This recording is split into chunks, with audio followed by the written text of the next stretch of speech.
out of school in order to get a job to keep the car on the road. POCA's principal Vic Donaldson says many of his students really want the independence a driver's license can bring, and that he's seen the law work firsthand.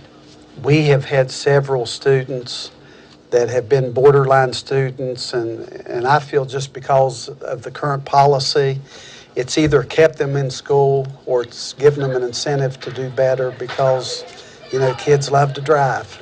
For this one niche of kids, I think we were right on target. But we had other groups that it didn't impact. And that is still true today. The law does not always impact students who consider dropping out. I had missed too much school, and then my grades were really low, and you have to pass like 4 core classes. Bad attendance and bad grades meant Poca High School's Ashley Cyrus did not get her driver's license, but she says the policy had nothing to do with why she's staying in school. I'm going to just make it through since I don't have that much longer to go to. The dropout rate in West Virginia has fallen some over the years, but no one has shown this law was the cause. Despite that, 21 states have followed West Virginia's lead in adopting similar legislation, and the policies vary from state to state. For example, in Arkansas, students must comply with attendance policies and maintain a 2.0 grade average in order to stay eligible to drive. While in Mississippi, teenagers who want to drive must simply show proof of enrollment. Matthew Leonard says there is no proof these policies work. He studied the issue for the Southern Regional Education Board. It's a relatively low-cost prescription for keeping kids in school or bringing them back. The driver's license is a very important status symbol for teenagers. It appeals to parents, it appeals to students, and if you threaten to take that away, it can be seen as a very effective policy on paper. The question is, does the data support it? And as far as we can tell, it doesn't. Hello everyone, welcome to Global Government News. Today is Wednesday, March 14th, 2012, and I'm Darko. My website is ggnonline.com. Also on YouTube is ddarko 2012 and 2013. All the headlines and links will be posted in YouTube's video description. Okay, so you just saw that video right there teaching the next generation of slaves that their right to travel is a privilege. It's a privilege, right? Because, back in the day in the 1800s, a family living on the farm would tell them to go to the devil. You're going to tell me my kid can't drive or ride a horse? Because he doesn't have a piece of paper, and he doesn't have the piece of paper because he's not going to your re-education camp? Well, no, this is all a result of people's consent or engineered consent. That's what it is. So the parents are the ones to blame, the grandparents are the ones to blame, and the great-grandparents are the ones to blame to allow this to happen. To dangle it out there like a little carrot, right? Oh, see, it's a status symbol. It's a status symbol.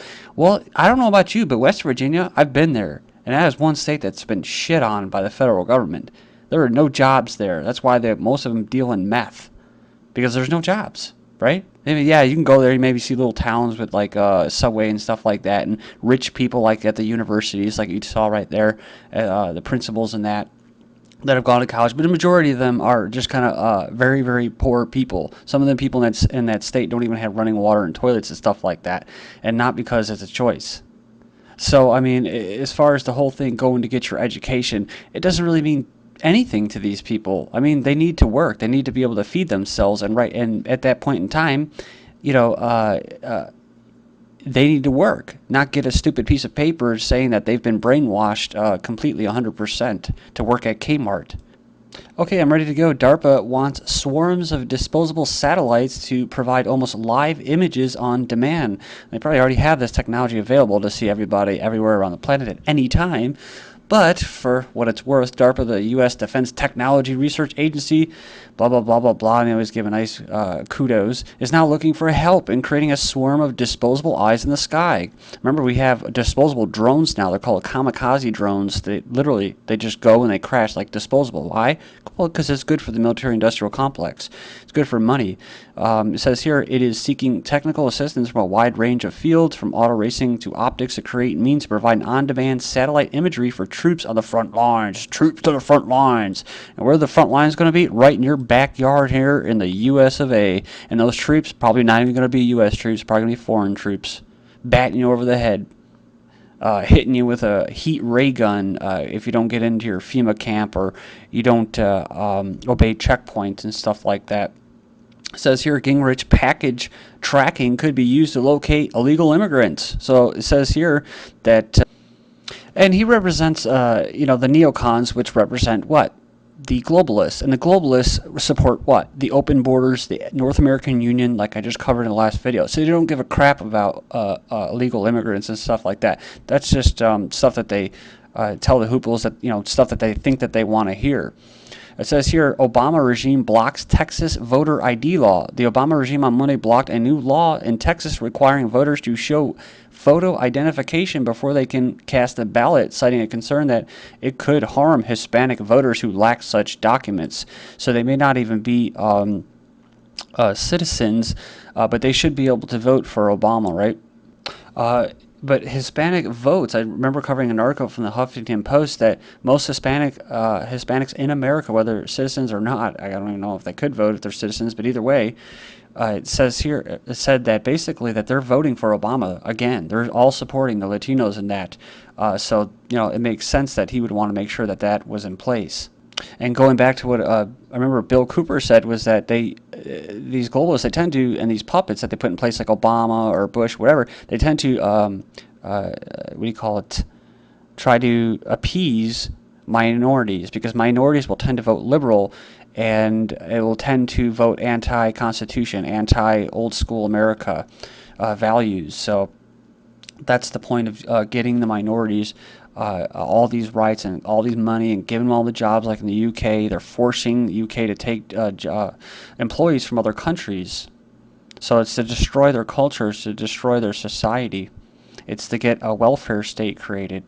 So those of you who do trickle through the cracks and end up homeless, remember I covered this before about putting RFID chips and tracking the homeless with these chips. It says what? Turning the homeless into 4G hotspots. So it says like this. Sounds like a headline from The Onion, which I hate that freaking news source because it's not a news source.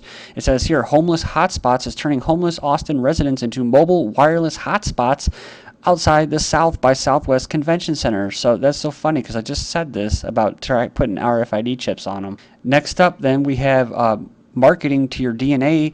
It says the suits want to know more about you. It says, so if you thought behavioral marketing was intrusive, remember Kashmir Hill's post on Target and teen pregnancy, which is right here, how Target figured out a teen girl was pregnant before her father did. Briefly, Target assigns every customer a guest ID number tied to their credit card, name, email address that becomes a bucket story that stores a history of everything they've bought and any demographic information Target has collected from them or brought from other sources. It says here, social media, today carries a fascinating piece this morning on the use of your DNA as a marketing tool. So like I said before, it's all about information, advertising, marketing. We just want to give you the best, as a consumer, the best possible product, right? So New York State set to add all convict DNA to its database. Remember, we're all possible criminals. New York is poised to establish one of the most expansive DNA databases in the nation, requiring people convicted of everything from fair beating to first-degree murder to provide samples of their DNA to the state. Then we have DNA database endowed after teenager spends 3 months behind bars for rape in city he has never even visited because the gene samples were mixed up. And keep that DNA in mind because we're going to come right back to it. Flu vaccine causes death of 7-year-old Kayleen Matten. Said even though many of the studies link the disease that killed the girl to the flu vaccine, information about her death is being suppressed. She died just a few days after getting the flu shot, and the vaccination caused her to develop the mysterious disease in her heart known as, well, I'm not going to pronounce that, but you can go in there and check it out. American Medical Association Journal of Ethics. Remember this, treating children whose parents refuse to have them vaccinated. That's right, these are the professionals, these are the experts making the case to basically refuse treatment to their patients if they don't get their children vaccinated. Then we have critics warn that thousands of Britons could be extradited under plans for European Union states to be given access to our DNA bank. And it goes in here and it says police across the EU are to be given open access to the UK's national DNA database. Did you guys know that, Brits or in Scots or whatever? Did you guys know about this national DNA database? Because most American mothers don't know that there's actually a DNA database where their children's or newborns' blood is being taken and stored. Again, if they were informed and they were aware of this, they could try to opt out of it. but they're not aware. They don't know. So again, engineer consent. And of course, silence is consent as well in this system. Remember this story, DNA database in doubt after teenager spends 3 months behind bars. So look at this. There's a particular concern that innocent people could be identified as suspects, which they already are. And they said the deal is imbalanced against British nationals because the DNA databases are in their infancy or smaller in most other countries. So in other words, it's another reason to get national Brits, or basically born Brits, out of that country and importing foreigners. So, I mean, there's the agenda lying right in front of us, right in front of our eyes. It's madness. Why the British are free-thinking and the Chinese love conformity, it's all in the genes, claim scientists, so cultural stereotypes may be deep-rooted in our genetic makeup, says the experts. So we know about the technology of, from Brave New World, where there's going to be out-of-womb births eventually, right? Spanish doctors successfully performed first fetal lung surgery, performed the first prenatal lung surgery on a 26-year-old fetus with blocked bronchi. And it goes on here, it says, thanks to the ultrasound, we detected the problem early. Had we not intervened, she would be dead. I mentioned this story because this is how the DNA is going to go, to where if you don't have the right DNA, you can't have that out-of-womb birth. Right? You can't have a certain job if you don't have the right genes. Forget asteroids and volcanoes. Chemically induced infertility threatens the human race. Goes on here, talks about the infertility time bomb is increasing. And it says here, scientific reports have revealed that men are rapidly on the path to infertility at an alarming pace. 1 in 5 men between the ages of 18 to 25 reported to produce abnormal sperm counts, with only 5 to 15% of their sperm healthy enough to be classified as normal by the WHO. What's more is a male infertility problem is considered important by only 40% of couples.